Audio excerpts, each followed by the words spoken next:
TGCRaw. I can't believe how long we have to wait for cricket for the series to continue. I suppose there is cricket available. If you want to play it, you can do that if you so wish. You know, there are other shows knocking about. We're consuming all of it. We're trying to take in the Frogbox stuff. We're checking the Shield scores. We're having a look at what's happening in India. But fundamentally, that doesn't concern any of us. What we care about is our national side making us feel something for a period of time. So we can continue to go online and, crack on with our day and not be scared of what we might see. So, Pezza, how are you first and foremost? Yeah, I'm well, thanks. And, heads on pikes for everybody involved in making us wait this long in between games. Notwithstanding the fact that the major complaint about cricket is that the schedule's too packed. Not to be confused with Tupac, but... Who was murdered after a Tyson fight.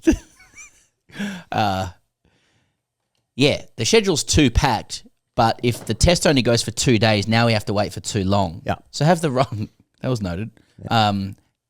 Let's have the right kind of gaps between tests as well, lest we get upset.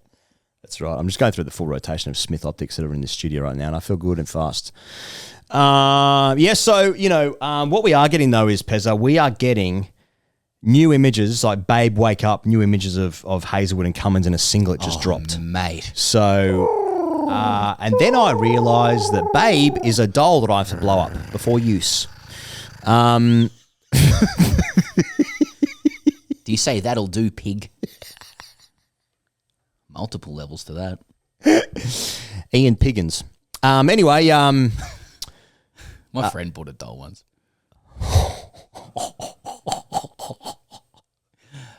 Ironically, what are we talking about? Ironically, I think. Okay, yeah, kept it.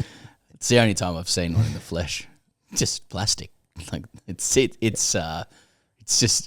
pure comedy. Yeah. It's nothing but comedy. Now I know, like your AI bots now, your robots and stuff are probably different. Yeah. It's probably a bit more real, but yeah, I don't like how like. I guess down the track, in the same way we, unethically treat animals right now, down the track, our kids and their kids and stuff are going to go, this is abhorrent. Yeah. Papa, what's doing? You were eating that? Charlie said it was all right. But don't worry, son, it was a kind of a thing. We used to call them coats. Now... And I suppose down the track, AI robots will achieve their own rights. But yeah, if I was to encounter one, I'd be straight into like assault.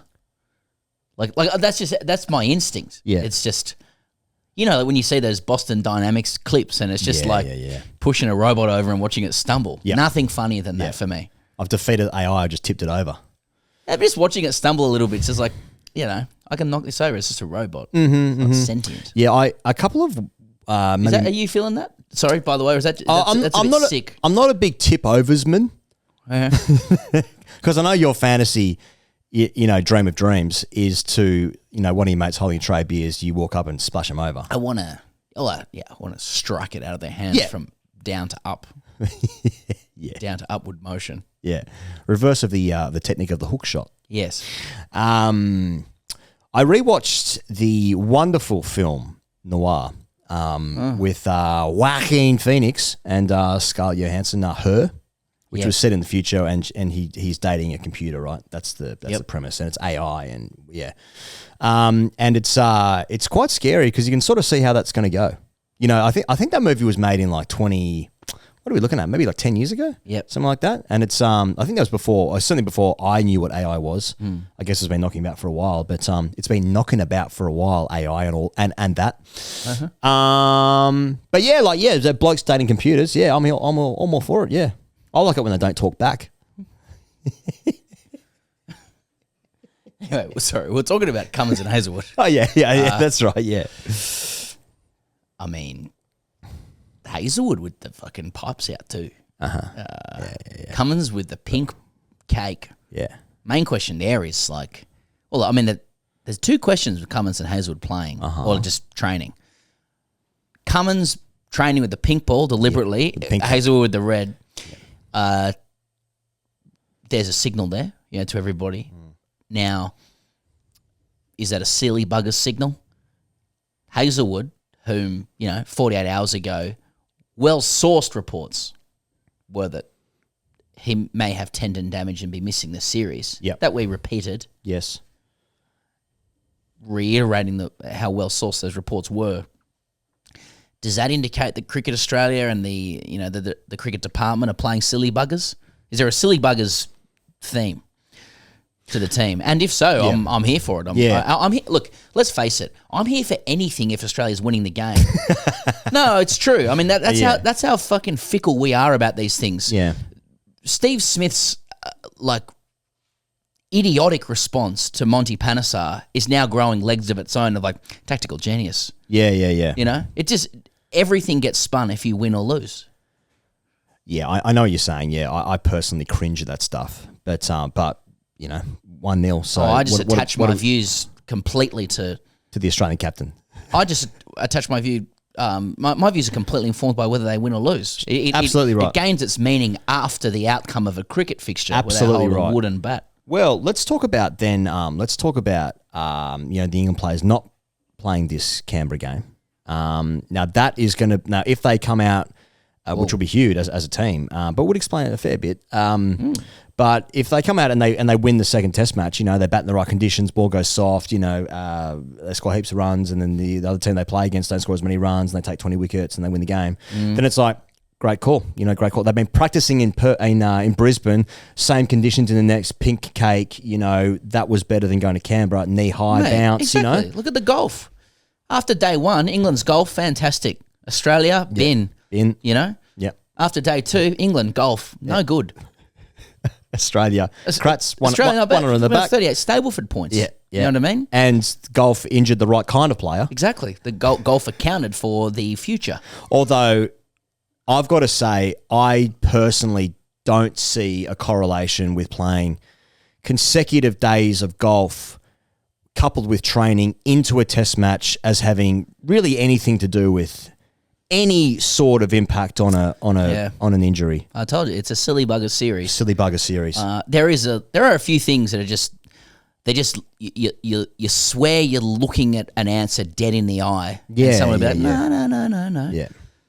I think on the golf front with Khawaja, the guy's, he's probably prepared that way the whole time. It's just that time waits for no man, and as you age, then those preparations become more risky, and then the risk has realised he hasn't meant that.